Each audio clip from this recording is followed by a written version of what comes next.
Book 3 of the Rory Gilmore Reading Challenge is The Adventures of Tom Sawyer. I did finish all 18 of the 36 final chapters of this book today. Actually, it's like in two sittings. It was really good.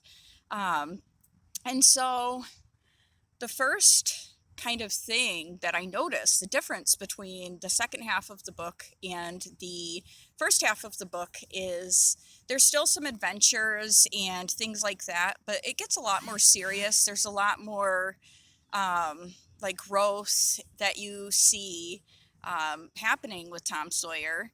And there's still adventures, but they just seem to be a little bit deeper. It's also where things really get good with the adventures. And so I wasn't really able to put it down. It was good.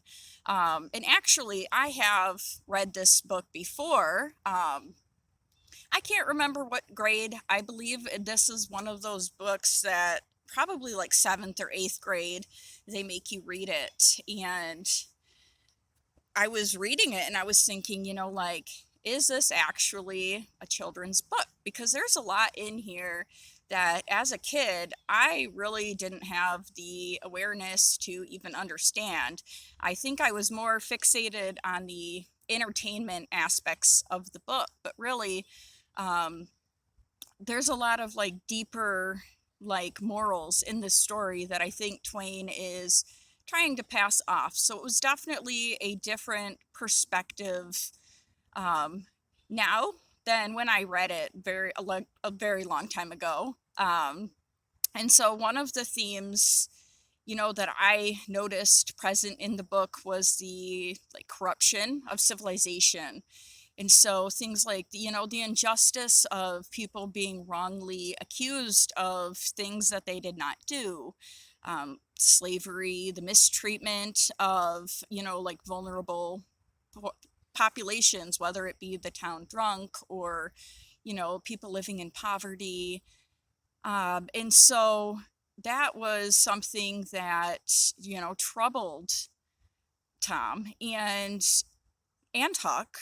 And so they had like this desire to escape and go to a more simpler time. And I think that we see that when they ran away for a week. At first, it was very novel and fun, but they did start getting homesick after a while. And so we do see, like that desire to go back to a time when we don't have to worry about, you know, all of the things that civilization brings us, whether it be bills, jobs, whatever. So that's a common theme that I've noticed throughout the book. And so one of the biggest, pieces of growth that I noted in the book is just whether, Tom is going to step forward and do the right thing. So an innocent man is going to lose his life for a murder he did not commit unless Tom does something, but he knows that the consequences of doing that are really great. And you can see, this back and forth internal struggle that he has over there's definitely going to be some consequences here, or I'm going to, live with guilt. And so he starts feeling like these feelings of guilt and remorse, but he's also afraid. And so you see him go back and forth, and ultimately,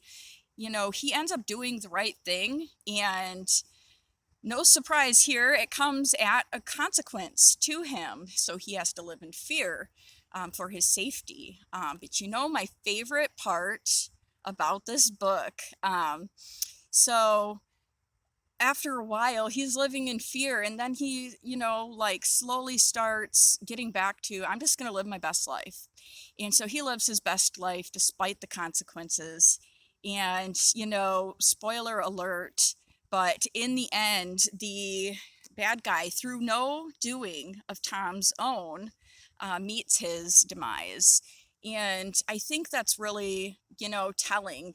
You don't have to seek revenge on people that have wronged you, because the thing is, um, people like that, they end up doing themselves in, and we don't have to do anything other than just care for ourselves and love ourselves and live our best life. And so I think that was probably my favorite part of the story, probably something that I needed to hear myself. Um, and so, yes, so the second half of the book definitely is it's still entertaining. There's a couple of funny adventures going on and stuff, but it's just definitely a lot more deep and a lot more captivating. I kind of felt at the end that I was watching an episode of The Goonies, you know, with the buried treasure and the hunt for all of that. So it was also just fun. It was still fun, but also beyond the surface of that, it was just overall a really great read. So I am glad that I took the time to read it as an adult, with a different perspective on things. And I think that rings true for a lot of literature that was written for kids. Um, there's just certain things that we can gain from that, you know, going through it later on in life. And, you know, maybe even later on in my life, in 30 years or so, if I read it again, I would get something else from this book because I would be at a different spot in my life. And I do feel that a lot of what we get from books is really what we need to get. And this was definitely a really great read. So the next book on the challenge, so book 4 is going to be The Adventures of Huckleberry Finn, also by Mark Twain. It looks smaller, but that's just because it's a smaller book that I found. It seems to be just as long of a book, so I'm not sure how long this will take me. It may actually take me quite some time to get through because I don't want to rush through it. So I'm probably going to space it out over like 4 or 5 days, maybe, but we'll see. So yeah, that's The Adventures of Tom Sawyer, and I definitely recommend it.